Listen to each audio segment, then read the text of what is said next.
so much for joining me here on my podcast, Smitten with Knittin', where I talk about knitting and occasionally other creative adventures. And I appreciate your joining me, whether you're a returning viewer or you're a new viewer. Either way, I hope you'll enjoy this episode.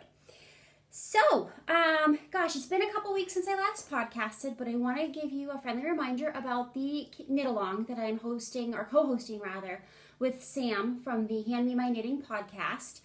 We both have information available in our Ravelry groups regarding this knit-along. It's the Treat Yourself knit-along, based on our mutual enjoyment of the TV show Parks and Recreation. So it's a very open-ended knit-along. It's one in which you can pick a favorite fiber that you've sort of had in your stash and are thinking about, what could I use this? I'm going to make something for myself.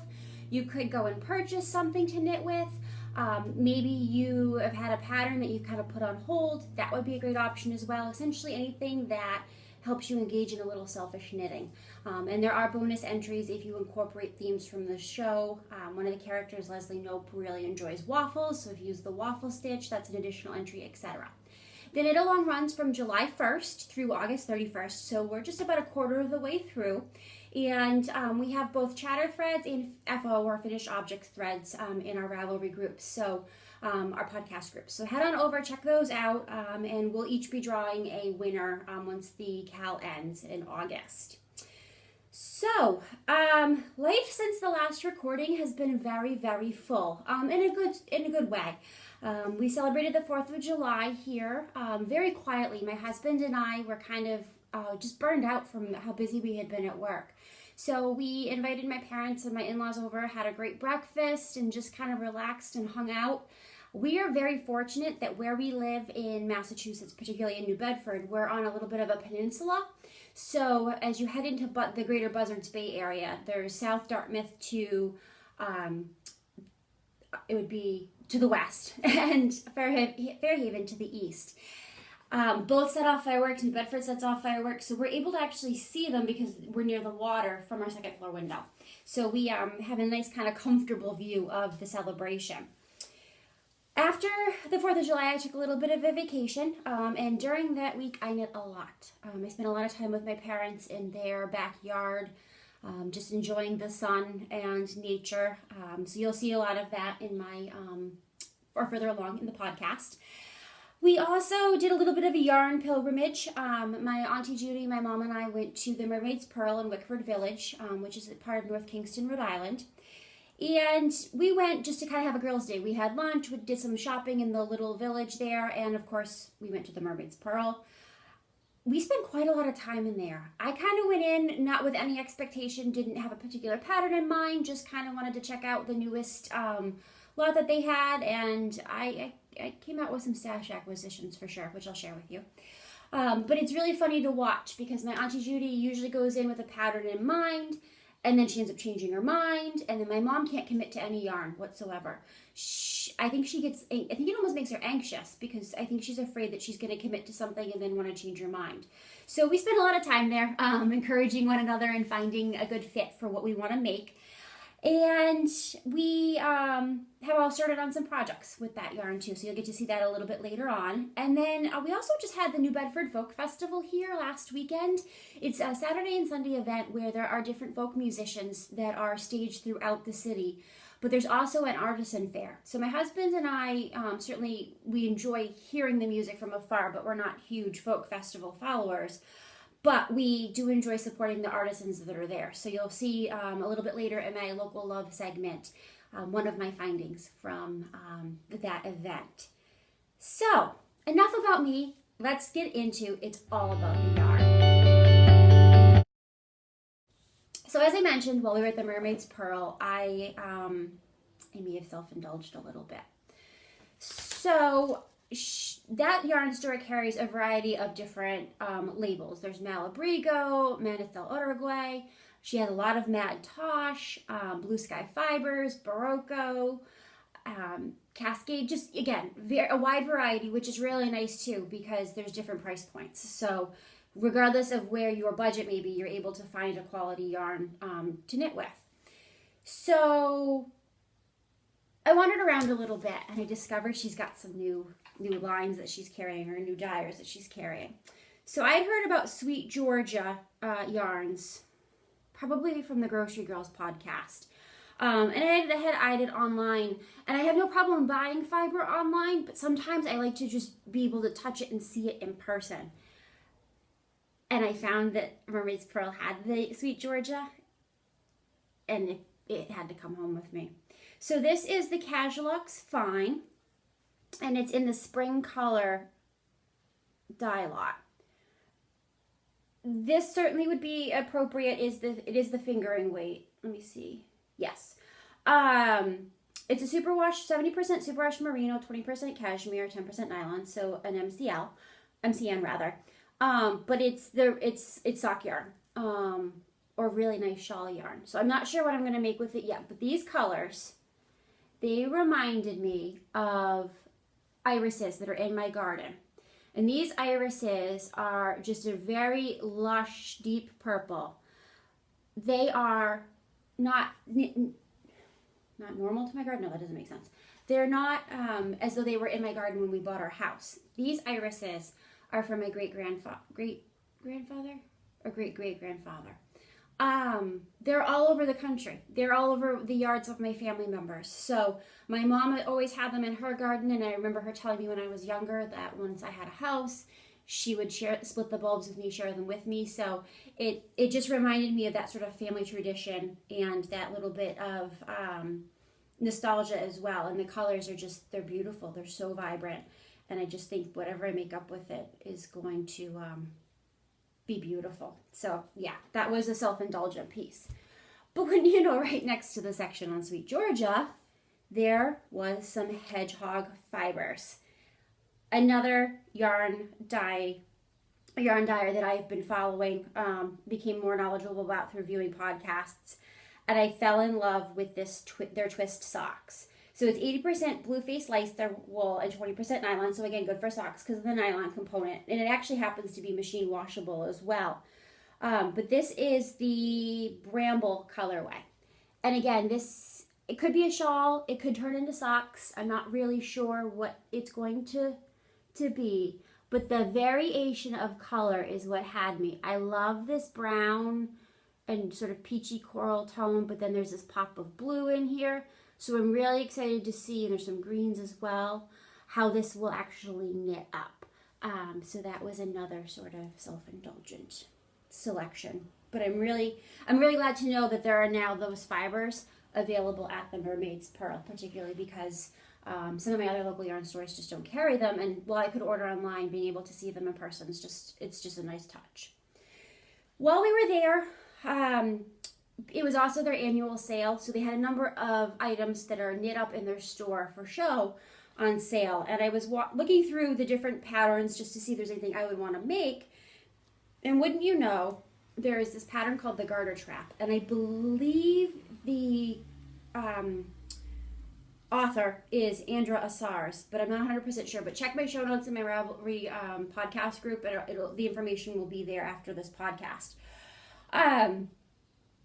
This garter trap is just two colors, and you're just increasing on certain rows, but you're a couple of rows of one color, a couple of rows of another into this asymmetrical shawl. I had started that pattern a while ago using two other variations that actually were of green and pink, and I frogged it because it sat for so long and it wasn't going anywhere. Well, my Auntie Judy and my mom saw the pattern knit up on the table and decided that that's what they were going to buy yarn for. And the next thing you know, I'm being handed yarn saying, do you like those colors? So, of course, I love these colors. I love anything peachy, pinky, coral, and green. I really love color. Saying I have a favorite color is difficult because there's just so many that speak to me depending on the time of year and what I'm doing with them. But they wanted me to knit one too. So you can see I've started clearly. But the green is a Mad Tosh. It is the Grasshopper colorway, and it's the Twist Light. So it's a 75 merino and 25 nylon. Just a pretty vivid green, but it has a little bit of variation. It's a solid with a little bit of hue in it. And then this is Manis del Uruguay, the Alegria. It is a 75 wool, 25 polyamide, and it's Ceibo, I believe is how you pronounce it, Ceibo, but it's got some really rich color, and it's some earthy tones, but then some pops of like almost the sea with the blue-green and that watermelon pink and the coral and peach. So I think it'll make a lovely garter trap. But as you'll soon learn, I have a lot in progress, so I haven't really put this on the needles yet. So those were my serious stash enhancements from the Mermaid's Pearl. But I am one of those people that when you get to the checkout, you know how they have all the little boxes of trinkets and toys? It's wherever you were checking out, whether it's the grocery store or the local yarn stores, you'd have it. And I always get caught up in whatever is in those little boxes. I am totally the person that they sucker based on marketing.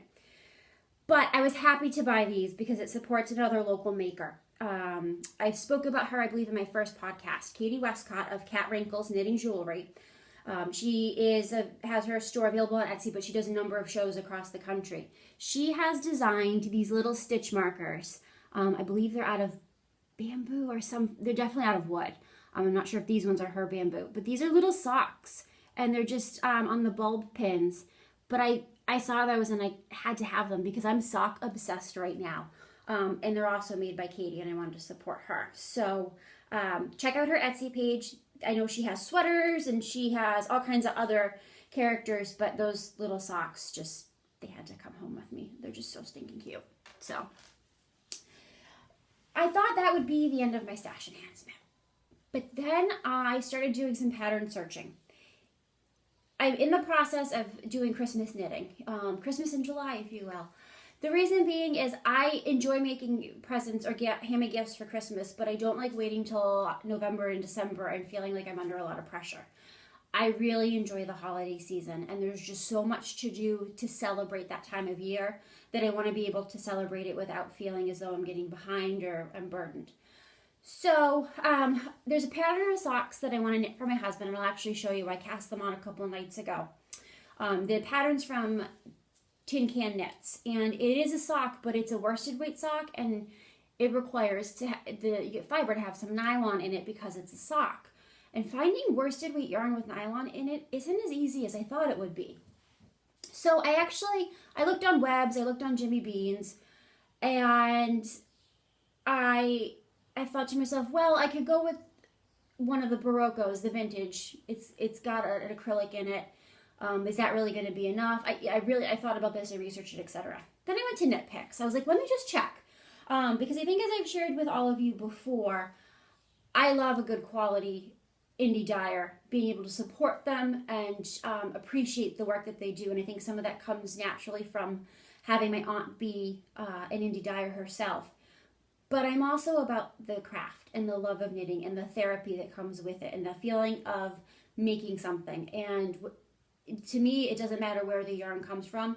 That's a sense of accomplishment that has such a good feeling that comes with that.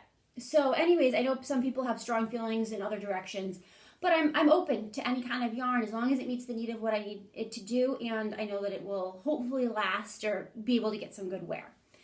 So I went to Knit Picks, and they happened to be having a sale.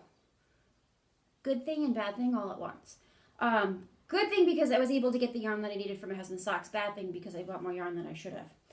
So I'm not going to show you the yarn right now that I bought for his socks because I've cast those on and I want you to be able to see them as a whip. But I'm going to show you two other pieces that I did pick up from Knit Picks.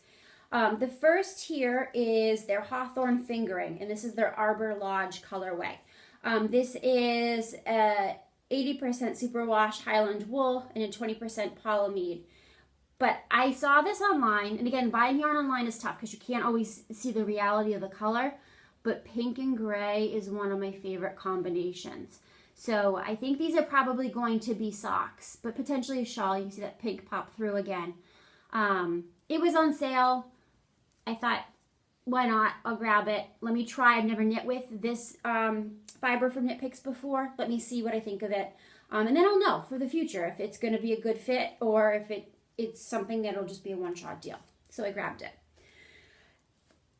As I've been sharing, I have entered into knitting 2 at a time socks. I absolutely love it. Again, I'm not gaining any speed per se, but I am gaining the fulfillment of having 2 complete socks when I'm done. So I took a look at their Stroll Tweed, which happened to be significantly on sale. And this is a 65 merino, 25 nylon, 10% Donegal tweed. And this is also fingering weight, machine wash too, so there's that added benefit. So I decided to pick this up. This is their Thirst Heather colorway. But because of the price, I was able to get two. So rather than trying to pull apart a ball and cake two up, I was able to just get the two individually for the actual socks. But I think you can appreciate the color on that.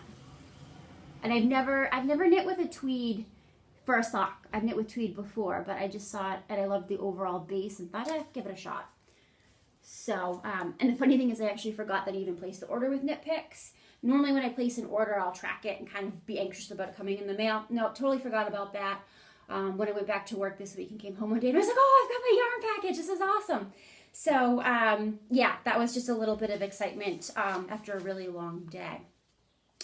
The other funny part about stash enhancement this month, and I promise I will get on to talking about something besides yarn, is that I spending time with my mom during vacation week, I said to her, I was like, you know, we really should go through all of our stash together and figure out what's a work in progress that's actually going to get completed, what should be frogged, and better organize our yarn. And it happens to be that our home is a little bit bigger than my parents', so we have just a little bit more storage space available. And she said, you know what, maybe we should do that. We'll go through our yarn, and if you don't mind, can you store it, the majority of it, at your house? And they have a key. She can come and go as she needs to. So I have two huge bags full of yarn from my mom's house. Stuff that she's bought, stuff that my Auntie Judy's gifted her, stuff that my Auntie Monica has dyed. So by the next time I record, I think things might look a little different behind me because we have a little bit of a project in the works. I just need some help from my dad and my husband. We need multiple sets of hands to make this work, but we're going to have a new yarn storage, yarn display system. So stay tuned for that. I'm really excited. I think it's going to just make my space even more yarn zen. So, moving along to those faux, hose, and whips. So for those who are newer to the knitting community and the vernacular that comes with it, it's like a whole nother language. FO is a finished object. A hoe, which sounds so inappropriate, is what I consider a half object, meaning I'm just about done with it, and a whip is a work in progress. So for finished objects, I'm really excited because I actually have some this time around. I completed my Spindrift shawl. You may remember if you've watched other episodes, I started this a couple ago. I finished it and I blocked it and I love it. Isn't it pretty? It is knit up in Julie Spins in her Zinnia colorway.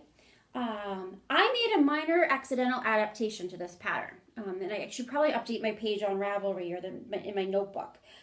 In the section where you do the lace, and it's pretty simple lace, it's yarn overs and knit two togethers. You're supposed to be doing actually stockinette stitch between the two. Oh wait, no, I did stockinette. You're actually supposed to do garter. So purl and on one side and then purl on the other as well. So it's not the exact Spindrift, but I am still happy with the way it turned out. I apologize, it's rolling up a little bit. That was my first time doing a picot edging. I nailed it. So proud of myself. And the colors are just, they're so soft and subtle. This is a really talented dyer. Again, if you're not familiar with her fiber, she is out of Boston and she's a scientist by day, and I call her a yarn scientist, or refer to her as a yarn scientist by night. And I think she actually does herself too on her webpage. So this will be heading with me to Europe in September when my husband and I go with my in-laws. And I love it because it's like a shawl kerchief almost. It's not super bulky or long, but it's just kind of that like perfect fit for warming the neck, or even, you know, a little bit chilly. It goes over the shoulders. So really proud of myself on that one. Highly recommend the pattern. If you've never knit anything by Helen Stewart, she's the brains behind the Curious Handmade. Her patterns are very intuitive and they're very detailed, and they literally go line by line. They're written out line by line for you. And it also includes the progress that you're making, so you can be gauging your yarn availability, so you're not playing a game of yarn chicken as you're knitting. The second finished object that I have are my Petty Harbor socks, and that pattern's by Rena Curtis. This yarn is from Zany's Crafts, or Zany's Felted Crafts on Etsy. Again, everything will be in my show notes. This was one of her sparkle sock blanks. I don't know if you can fully see. I can see a little bit of the sparkle. I apologize. I'm using natural lighting and the sun just doesn't want to come out these days here in New England. So hopefully you can appreciate the quality of the fiber as well as that little bit of sparkle. This was another fun pattern. Nothing too overwhelming or difficult. It was, you know, one I could YouTube or, Netflix and knitting binge, so to speak. I love knitting with sock blanks. This is my first one. I'm so glad that I was able to get it from Suzanne O'Brien, who is behind Zany's Crafts. There's a connection to her from my aunt and my mom. But knitting a sock blank is kind of nice because it's just that piece of knitted fabric, and you can easily wind it into 2 balls because you're just unraveling it. So for 2 at a time socks, it was really convenient. But rumor has it she's bought some more or ordered some more sock blanks and will be dyeing some more. So I will definitely be going back and getting some additional from her. It was a really fun project. My second pair of 2 at a time socks. And 2 at a time has literally changed my life. So I'm really excited about those and being able to wear those once it's a little bit cooler. The last finished object that I have is, again, a gift towards Christmas for my husband. So he's one of those people that I can be with him, buy the yarn, even ask him if I can measure his head, try something on for him, and he'll never pick up on that I'm actually making something for him. So it kind of makes it easy on me. But I like to be able to make him pieces that he'll use. He wears a lot of hats in the winter. He doesn't really wear gloves, but I'm hoping to change that a little bit. Scarves are iffy. If it's really cold, he'll be into that. But he respects that I love to knit and to make things, and so he wears them with pride. And he's good to my mom that way too, because she likes to make them things. So anyways, this is called the Barley. And this hat pattern is from Tin Can Knits. I knit this up in Malabrigo Rios, and it is their Tormenta colorway. What I love about this hat, and I love knitting hats, they're so much fun, they're so quick, but they're so purposeful, is that it's garter with a little bit, there's this little section of garter, and then your traditional stockinette stitch happens naturally when you knit in the round, and then it just kind of comes together at the top. I love Tin Can Knits.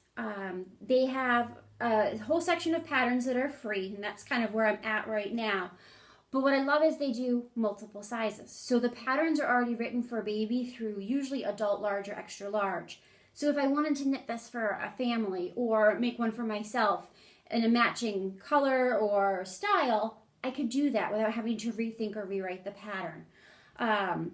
So this is, again, one of their free patterns, but I'm really pleased with how it turned out, and I know that he'll really like it, and it's a nice neutral color. And I don't know if the lighting's doing it justice, but there's like this brownish, bluish, blackish, very tonal colors.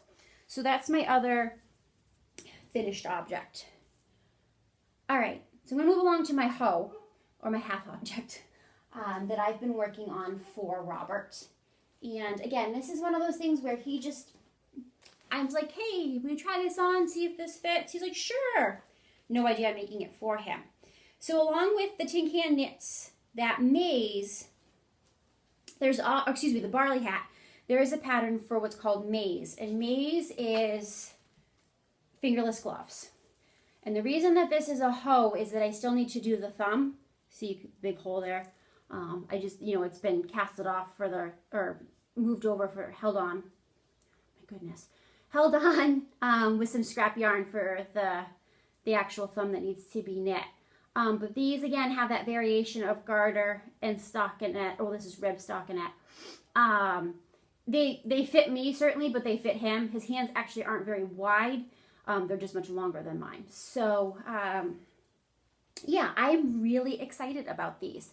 And what I really love is that they're going to match the hat, because, again, they're in the Malabrigo Rios Tormenta colorway.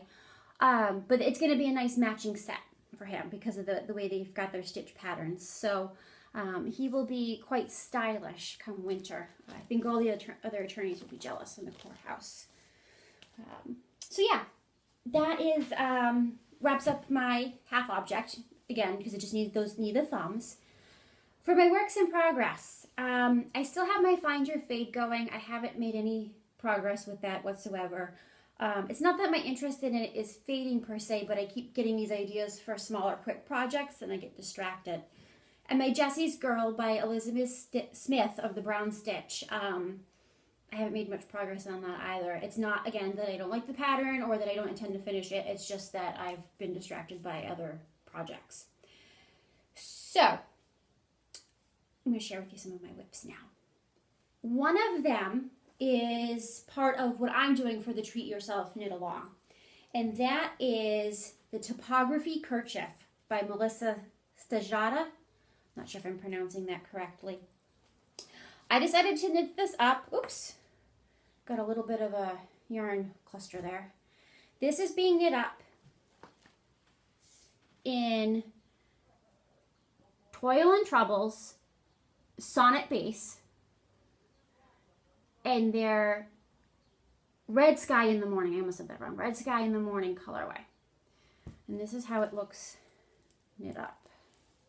And I really, again, haven't made much progress on this, and I really need to pick it up because I'm co-hosting this cow. I probably should be making a little bit more progress.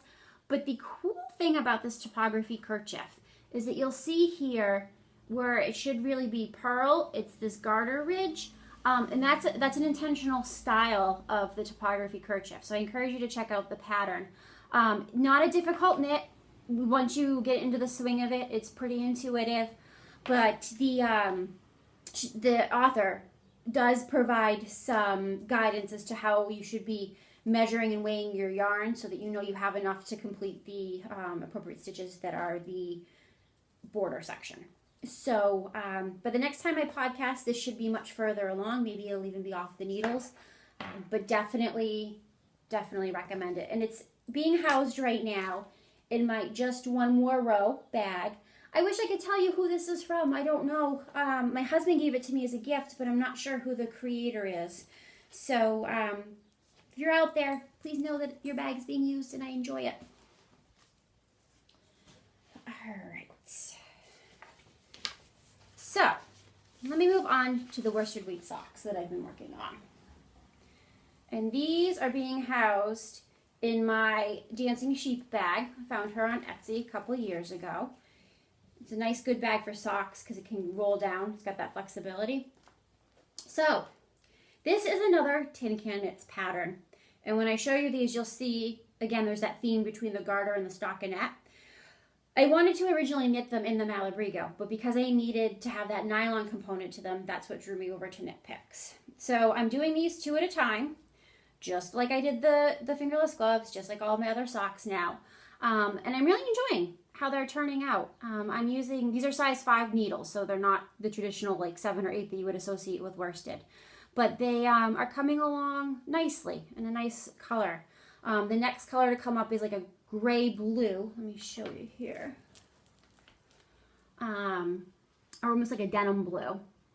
So some really nice subtle colors that actually remind me of the beach. It's their Baker Street colorway. It's the Rye is the pattern by Tin Can Knits. The yarn is Knit Picks Felicie Worsted in Baker Street. You don't have to use stitch markers here on this garter section, but I do just to remind myself it's time to flip the needle. These little stitch markers, aren't they cute? They're little pugs. My husband bought these for me, again, off of Etsy for a Christmas gift a couple Christmases ago. I don't know who the creator is, but I enjoy them because we have a little pug in our life. So, again, next time I podcast, I suspect I'll be further, if not having casted off with these. The nice thing about worsted weight socks I'm learning is that they move pretty quickly because it's just a heavier yarn and you're using a bigger needle. So, pretty excited about that. Speaking of socks, if you're not familiar, this is something you may want to check out. I happened to discover it on Knit Picks one day, but then I actually went over to Amazon and was looking at it there too. It's Knit Picks Socktacular book. What I love about this is that it gives you top down, toe up, and different pattern ideas. So it's just kind of a hodgepodge of different styles and images that give you ideas to kind of inspire how you might approach a pair of socks. And as I become more comfortable with my knitting skills, I'm finding that I am adapting patterns. So for example, on these Petty Harbor that I knit, it was the pattern called for a traditional heel flap and gusset, which I've knit, don't mind doing, but I wanted to try the mitered heel. So I ended up doing that style instead. So it's, I'm a little bit of an untraditionalist, I guess, when it comes to socks. I kind of like to play around with different patterns and different styles and figure out what works for me. All right. Gosh, I feel like I'm talking a lot today. There's a lot to catch up on. So I'm going to move along to Katie's Closet, which is a segment where I share with you some items from my closet that are part of the fiber or knit world.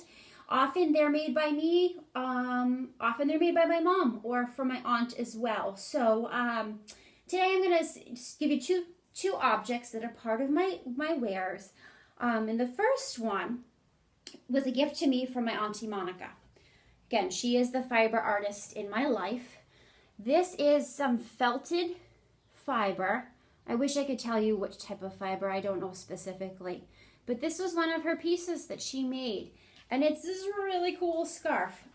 It works great. It's like a statement piece. So usually I wear something black or white or one solid color. And it's got some flexibility to it because it's got the holes. You can loop through the holes.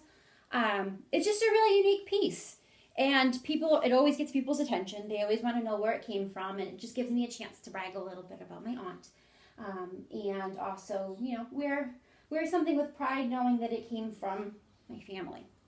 So that's one of my items in my closet. The second item in my closet is a cardigan. It's the first cardigan I ever made, and this was last summer. It is the Sprout cardigan, pretty simple. By Susan Mills for Classic Elite Yarns, and it's actually knit up in 3 pieces. So you do this border section in the front, and then you knit the back, and you attach the 3 pieces together. So I'm probably not going to do it much justice here on the screen, but you can see it's a rather bulky, heavier piece, but it's made out of organic cotton, so it's actually quite light as far as the feel of the fabric is concerned for summer. I knitted up in the Sprout, the organic cotton, because it was my first time knitting a cardigan of this nature, and I wanted to be able to know that I was going to be okay with gauge and everything, so I did purchase the exact yarn that the pattern calls for. I apologize, I can't remember the colorway, but it's garter stitch, and it's all how it's pieced together that you get the actual cardigan. But you can see that the fiber itself has some really pretty texture to it as well. So unfortunately I didn't get it finished till August. I started it mid-July. So I did get to wear it a little bit into the fall, but it's something that I probably need to pay more attention to when I'm getting dressed in the morning and pull it out actually for the summer that it was intended for. So that wraps up my closet, or Katie's closet, so to speak. I want to move along to my local love segment. And these are items from the region. It could be the immediate South Coast region of Massachusetts and Rhode Island, or Greater New England, that I find throughout my wanderings and journeys that are related to the fiber arts. So as I think I've shared in previous segments, my husband is an attorney, a local attorney. He is has his own practice, not part of a large firm or anything. But having his business operate in that manner allows him to be a little bit more involved in the community. And he serves as an adjunct faculty member at the community college where I actually work. And he teaches often in criminal justice as well as U.S. government, and he's also taught paralegal courses. And a couple of years ago, he had the opportunity to invite one of his paralegal students to actually serve as a paralegal for him so she could fulfill some of her academic requirements for what's considered experiential learning. So we came to know Hillary very well, and Hillary has her own business on Etsy. It is called The Hoop and Sew. And Hillary and her mom is a phenomenal quilt maker, but she sews and does embroidery. And what I want to share with you They're little businesses out of Swansea, Massachusetts, which is about 30 minutes from where I'm here today podcasting in New Bedford. But Hillary made me this bag. Okay, you can see the detail, and it's a machine embroider. But she has a number of, it's a nice little tote. I use it for different projects. She has a number of products available. T-shirts, bags. Sometimes people will purchase a certain canvas bag and then ask if she can do the embroidery on it. She does these cute little keychains. She made this one for me. I heart knitting. All kinds of different stuff that's up on her site. So I encourage you to check her out. Hillary has since moved on. She's no longer working with my husband. She is pursuing her bachelor's degree, so that certainly takes a bit of her time. And she has found an employment opportunity that's just closer to where she's going to school. And she's also raising 2 little boys as well. So we still keep in touch with her frequently. Unfortunately, we don't see her on a regular basis as we used to, but we're really proud of her and just really excited that she's able to still kind of keep this creative venue up in addition to pursuing her other goals and aspirations. The other item I have is not necessarily fiber related per se, but I'm going to make the argument that it's connected or related. I don't know about you, but when I sit down to knit, I have to have something to drink. Whether it's a coffee or a tea or a cool beverage, and it usually needs to be in a mug. There's just something about mugs. I don't have the words to articulate, but I love them. And I have way too many of them, but I still buy more. So last week, as I mentioned, we were at the New Bedford Folk Festival. And my colleague, Andrew Nasser, he works in our college communications department. So he does our graphic art, photography, etc. He also owns his own little business called Nasseramics. And he makes these mugs. They are stunning. And mine today has some seltzer in it because, you know, who doesn't put seltzer in the mug? You can see the coloration around the top there. No 2 mugs are alike. He used to just sell them to people he knew. Then he started, you know, being at local events. And he actually has started an Etsy shop. So I'll be able to link to that in my show notes. But Andrew, again, is a creative mind. So I love supporting him and the fact that he's local. That's his little tag that was on the mugs themselves. Very reasonably priced, very sturdy. Some of the mugs are big enough that they can actually serve as beer steins, which is intentional, so it's a multi-purpose. But just again, you know, all of these items aren't endorsed or anything. They're just my faves, things that I fall in love with that I want others to be able to enjoy as well. Which I want to share with you. If you are a creator and would like to share your work, I'd be happy to do so through my podcast. I love and adore supporting makers. I've actually had a couple individuals reach out to me and their items are on their way. So the next couple podcasts, you might see me sharing some additional items that are beyond the local region, but certainly are still near and dear to my heart because they're from people who love the art of making and doing. So I think that's it. I appreciate your tuning in. I know this was a lengthy one. Certainly lots of updates to be had. But until next time, keep those needles moving. Have a great day.